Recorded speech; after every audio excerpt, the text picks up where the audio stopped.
আসসালামু আলাইকুম। আশা করি সবাই অনেক ভালো আছেন। আলহামদুলিল্লাহ আমি ভালো আছি। তো ইজতেমার প্রথম সকাল আজকে। আসলে একটা বিষয় কি,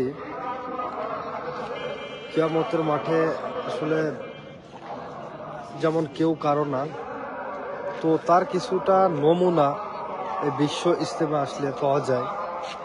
দেখুন এই জায়গায় এত মানুষ, সব কিছুই আছে কম বেশি, কিন্তু তারপরেও কেউ কারো চেনে না আসলে। ঠিক আছে, মানে ইয়া নাফসি টাইপের।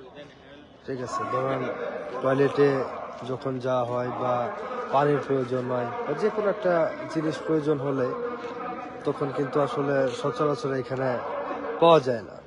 ঠিক আছে, তো এটা আসলে একটা পরীক্ষা। দুনিয়ার ভিতরে এই তাবলিগ চিল্লা এগুলা একটা আসলে পরীক্ষা।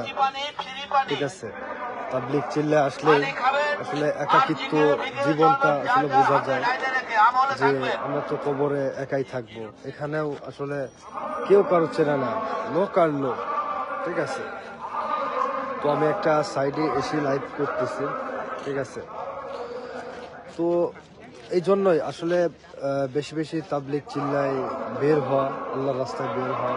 ঠিক আছে, যে জীবনটা যে কি আসলে এত সংকীর্ণ, এত ছোট্ট একটা জীবন, এটা বোঝা যায় তাবলিগ চিল্লায় বের হলে।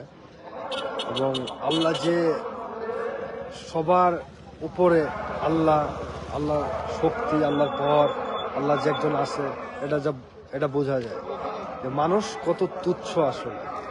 ঠিক আছে, তো এই জন্যে আসলে এখানে এসে আমি একটা মেসেজই পেলাম যে আসলে দুনিয়ার ভিতরে তাবলিগ চিল্লায় বেরোলে আসরের কিছুটা আলামত পাওয়া যায়। ঠিক আছে, যে আসলে যে ওই দুর্দিনে একাকিত্ব। ঠিক আছে, তো এখান থেকেই অনেকটা অনুভব ফিল নেওয়া যায়। তো ইনশাল্লাহ সবাই আল্লাহর রাস্তায় বেরোবেন।